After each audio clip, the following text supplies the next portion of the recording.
Headphone নিতে ভাইয়ার রুমের দরজা খোলা মাত্রই দুটি নগ্নদেহ অন্তরঙ্গ অবস্থায় দেখতে পেলাম। সে আর কেউ নয়, আমার বড় ভাই ও মামাতো বোন জান্নাত, যাকে আমি 2 বছর ধরে ভালোবাসি। জান্নাতও আমাকে ভালোবাসে, কিন্তু কখনো এই অবস্থায় দেখবো স্বপ্নেও ভাবিনি। আমাকে দেখে এতক্ষণে ভাইয়া ও জান্নাত কাপড় পরা শুরু করে দিছে। লজ্জায় কেউ কোনো কথা বলছে না। হয়তো আমি এখানে আসবো আশা করেনি। আমি বললাম, ছি ভাইয়া ছি, তোমাকে আমার ভাইয়া বলতে ঘৃণা হচ্ছে। তুমি কি করে এটা করতে পারলে? লজ্জা করলো না? ভাবি থাকা সত্ত্বেও এমনটা করলে। জান্নাত, তোমাকেও বা কি বলবো, ঘৃণা হচ্ছে নিজের প্রতি। জান্নাত মাথা নিচু করে বলল, আবির প্লিজ কাউকে বলো না, আমি তোমার পায়ে পড়ি। আমি বললাম, ছি, তোমার নোংরা মুখে আমার নাম কখনো উচ্চারণ করবে না। কাঁদতে কাঁদতে চলে এলাম আমার রুমে। নিজের চোখকে যেন বিশ্বাস করতে পারছি না।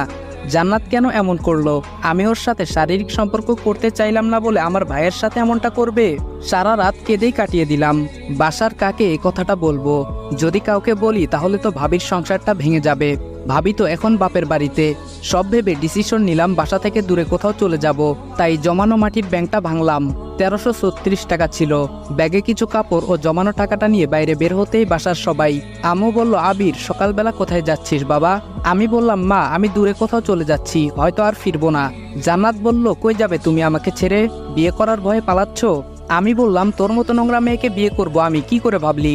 জান্নাত বলল, আমার সাথে রাত কাটানোর আগে মনে ছিল না? কথাটা শুনেই আম্মু আমার গালে সজোরে একটা থাপ্পড় লাগিয়ে দিল। তোকে আমার ছেলে ভাবতেই ঘৃণা হচ্ছে। এদিকে ভাইয়া এসে আমাকে ইচ্ছামতো লাঠি দিয়ে পিটাচ্ছে। ব্যথায় আমি চিৎকার করতে লাগলাম। এমন সময় ভাবি তাদের বাসা থেকে চলে আসে। আমায় এমনভাবে মারতে দেখে এগিয়ে আসলো ভাইয়াকে আটকাতে। চোখ দিয়ে অঝরে পানি পড়ছে। নিজের ভাই তার অপরাধ ঢাকতে আমাকে এভাবে মারছে। আমাকে নিয়ে গিয়ে একটা রুমে আটকে রাখা হলো। নিজের গর্ভধারিণী মা আমাকে চিনতে পারলো না। 1 বছর আগে ভাইয়া অ্যাক্সিডেন্ট করে যখন মৃত্যুর সাথে পাঞ্জা লড়ছিল, তখন তো আমি আমার 2 ব্যাগ রক্ত দিয়ে বাঁচিয়েছিলাম। সে কি করে পারলো আমার শরীর থেকে রক্ত ঝরাতে? এসব ভেবে দু চোখে যেন অশ্রু বাধা মানছে না। জান্নাতের সাথে আমার প্রেম আছে, বাসার সবাই জানে। কিছুক্ষণ পর আম্মু এসে পাঞ্জাবি পায়জামা দিয়ে, তোর সাথে জান্নাতের বিয়ে, রেডি হয়ে নে, আর বিয়ে না করলে আমার মরা মুখ দেখবি। আমি মাকে কিভাবে বলি যে জান্নাতকে ভালোবেসে 2 বছরে আমি স্পর্শ করলাম না?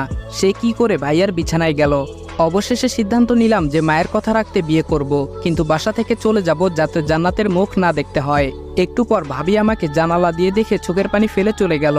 হয়তো তার মনে অনেক প্রশ্ন, কেন আমি এসব করলাম। এদিকে ভাবির মাথায় একটা জিনিস ঢুকছে না। আবির তো জান্নাতকে ভালোবাসে, তাহলে কি এমন হলো যে বিয়ে করতে চাচ্ছে না? বিকেলে কাজে আসলো। আমার ও জান্নাতের বিয়ে পড়ানো হলো। বিয়ে বাড়ি ঠিকই, কিন্তু কারো মনে কোনো আনন্দ নেই। সবার মন খারাপ, শুধু আমার বড় ভাই আকাশ ও জান্নাত ছাড়া। পায়ে ও হাতে প্রচন্ড ব্যথা করতেছে, তবুও কষ্ট করে একটা চিঠি লিখলাম। প্রিয় মা, আমি তোমার কথা রেখেছি মা। আমি জান্নাতকে বিয়ে করেছি। জানো মা, তোমার মরামুখ আমার সহ্য হবে না। জানো মা, আমি তোমাকে অনেক ভালোবাসি। আমার বাবা অনেক আগেই পরপারে চলে গেছে। জানি না সে থাকলে হয়তো আরো অনেক মারতো, কিন্তু তুমি আমাকে মারোনি মা। আমি জানি তুমি আমাকে অনেক ভালোবাসো, অনেক কষ্ট পেয়েছো জানি, কিন্তু আমি কষ্ট দিতে চাইনি। হয়তো একদিন আজকের থেকেও অনেক বেশি কষ্ট পাবে, যেদিন আমার চলে যাওয়ার কারণটা জানবে। একটা জিনিস ভেবে খুব কষ্ট পাইছি মা, তুমিও আমাকে বুঝলে না। আমি অনেক দূরে চলে গেলাম মা, নিজের খেয়াল রাখিও। ইতি, তোমার কলিজার টুকরা।